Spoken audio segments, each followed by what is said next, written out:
Hey guys, what's up? It's Dan Weinberger here, CEO of Morpheus.Network, with another quick AMA for you guys. Some really great questions that I saw on Reddit.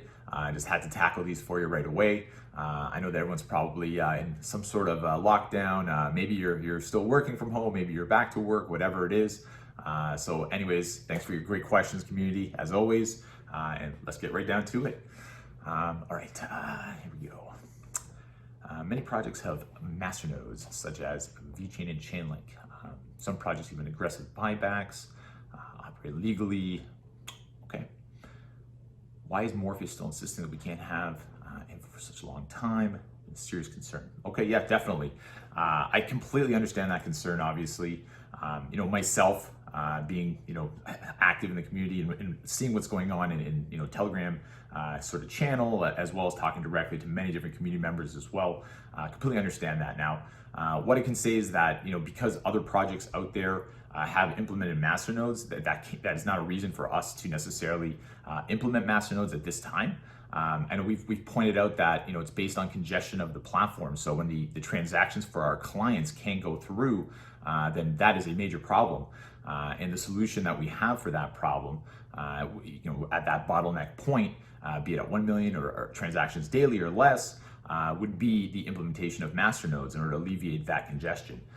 So that is a problem that we want to have, of course. Masternodes is a solution to that problem.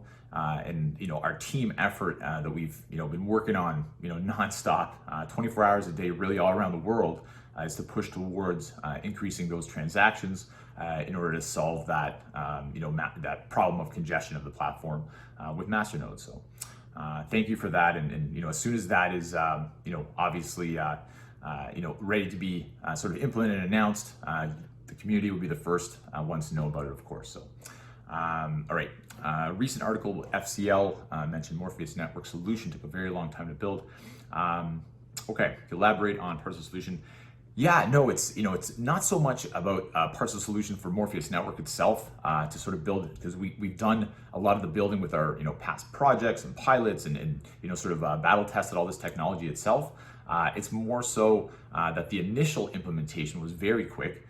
Because it was a government regulation that FCL and all other food providers in Canada have to follow, and we had a solution for that issue they had with documentation. So the document handling system is not only built, it's implemented, and they have live suppliers, FCL suppliers up on that system as well, with their certificates and so on and so forth.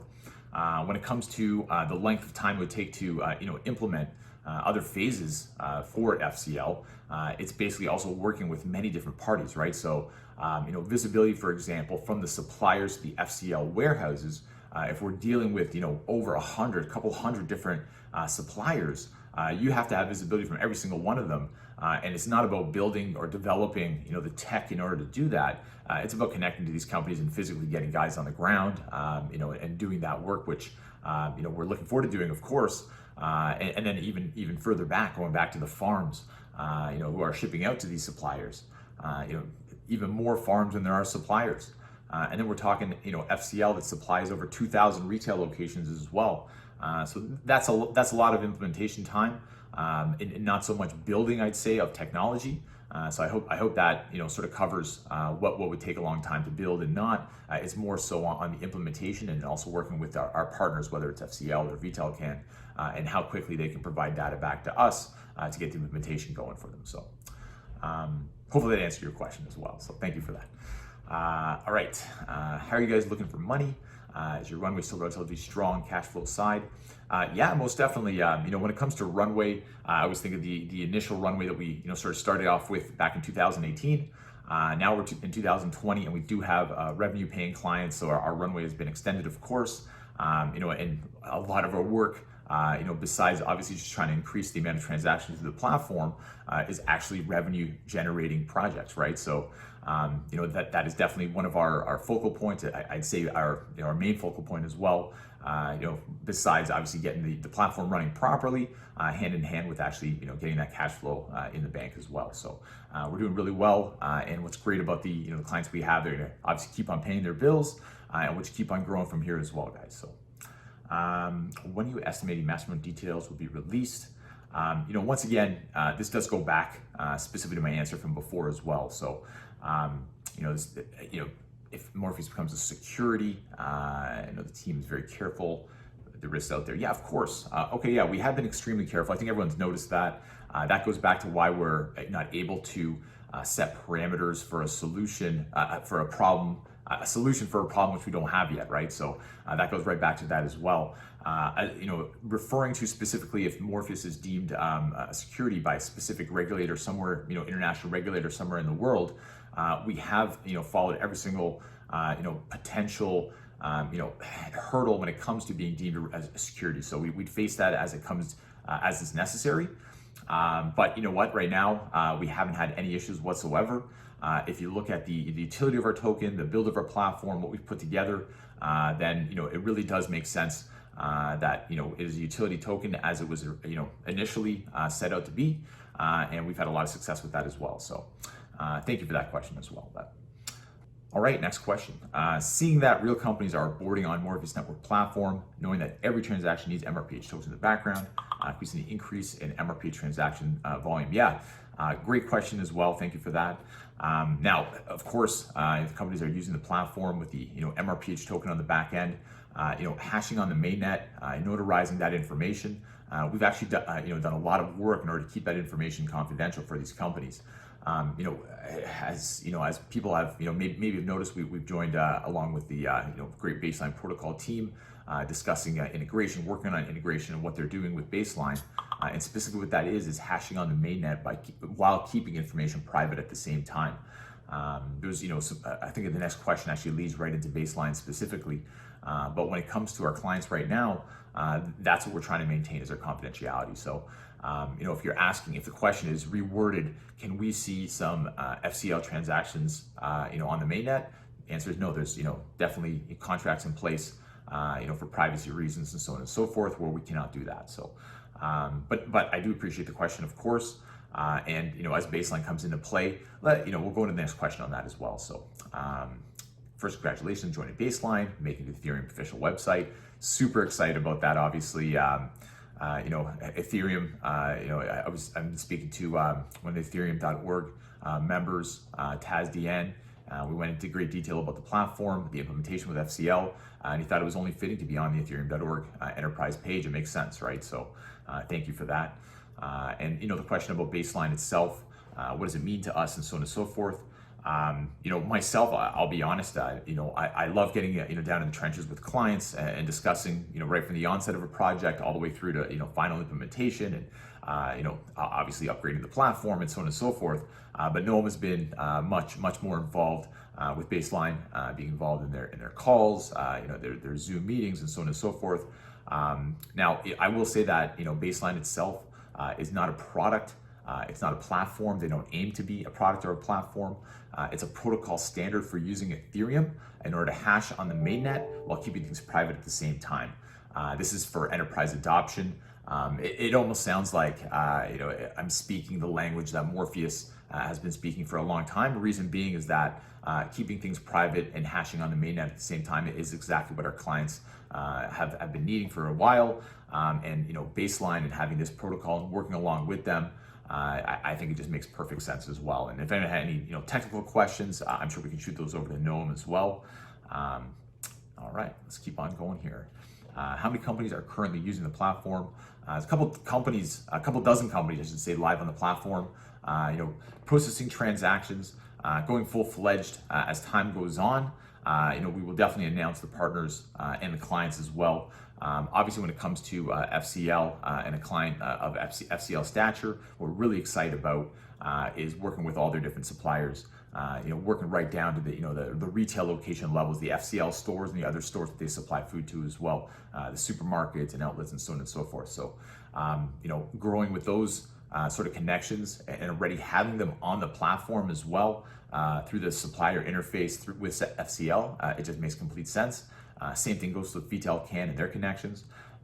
This kind of goes right straight into the next question. Morpheus still on track to hit the 2021-2024 roadmap forecast. So yeah, speaking about FCL and connecting to all their different suppliers, speaking about VTEL-CAN and Jorge Marcos has been amazing. Establishing Polaris network as well in order to be a player in the Argentinian networks. And he has, some really great connections. I'm excited to talk, more depth about that as well. But we're going to be connecting to a ton of different amazing companies through Jorge and through Polaris.Network as well, through Jorge's hard work down in Argentina. So I don't know if Jorge's watching, but thank you, Jorge, for all your great work as well. So, when it comes to also, working with the other business development team and their connections right now, and, we're going to be growing most definitely over the next few years, and I think our roadmap forecasts are still accurate, and potentially, we can surpass them as we sort of onboard. And we're lucky enough to be connected with these amazing companies already. Building the trust, within the networks that we have already. Companies that necessarily haven't implemented, seeing our success with the FCLs and the VTEL cans and so on and so forth, that'll push ahead a lot of these projects as well. So, thank you for that. All right, next question. I'm from the US, and I like to accumulate MRPH, no exchange except with US clients. Okay, this is definitely a common question. We get this a lot. And the thing about the regulatory environment in the United States, it's just not too certain right now. It's unclear. Back a few months ago, I think I mentioned it even in the last AMA. That's how long it's been. The SEC Commissioner Hester Pierce mentioned the token safe harbor proposal, which if it comes into play and if it's enacted, then obviously we would be able to push full forward with the U.S. participation. But until that happens, once again, it's not about Morpheus.Network figuring out our regulations. It's about the regulators themselves getting this stuff crystal clear, and then we can push ahead with your U.S. participation with U.S. residents, as we discussed. So thank you for that as well. All right, hey Dan, it was great to see the new hire of Dean Allen. Was running with any other hires you've recently onboarded? Yes, that's a great question. And Dean has been awesome. His knowledge in healthcare is just amazing. He's a great person to be around as well and talk to. He's a family guy. A little tidbit about Dean: he actually has 11 children. Really fascinating person. If you're going to set up a 15-minute meeting with Dean, just set it for an hour because he has so much to say. Honestly, he's really an amazing guy. We do have a couple other new team members as well. One team member has been working very hard on a deep mapping process and implementation for a massive company, a Fortune 100 that we're super excited to be working with. And we'll definitely do an introduction to him for the community very soon. Another one of our team members is an SCP Specialist. Very excited about announcing him as well. His history with SAP projects and SAP implementations, honestly, is unmatched in my opinion. Like we'll definitely talk about his history as well when we announce it. So we're constantly growing, and I'd say we're growing also from right from the ground level. We need more people working on the back end, and whether it's development and marketing and so on and so forth. But we're really looking for these all-stars right now as well that are helping to tie up all these different loose ends. And really push us ahead over the next coming years with these all-stars that we brought onto the team. So the last question here: any word on what Ben Smith has been up to? Yeah, Ben Smith, actually, that other hire that I mentioned that's been deep in the trenches with this process mapping. Ben is extremely involved in that project as well. Ben has a couple other massive projects on the go. We're talking like multi-billion-dollar revenue companies right in our specific vertical wheelhouse as well. So very excited about what Ben's working on, and we'll definitely get some more updates. We should do another interview with Ben as well, and he can discuss what he's been working on, but also what he's learned in dealing with these different companies, and how he's grown along with Morpheus.Network and these different projects. So hopefully I covered all the questions that everyone had over there. If as usual, if I take a question from the wrong perspective and I didn't answer it directly, let me know, and I can redo it for you, or even respond to the direct email. We're always open to communication with the community. Feel free to reach out to me directly. I'm Dan, of course, so Dan at Morpheus.Network. You can also reach out to Noam. He's my co-founder and good friend. Noam at Morpheus.Network. And aside from that, of course, everybody stay safe. It's the pandemic time, social distance, hand sanitize, all that good stuff. And once again, thank you guys for the great questions. And as usual, guys, always have a great day.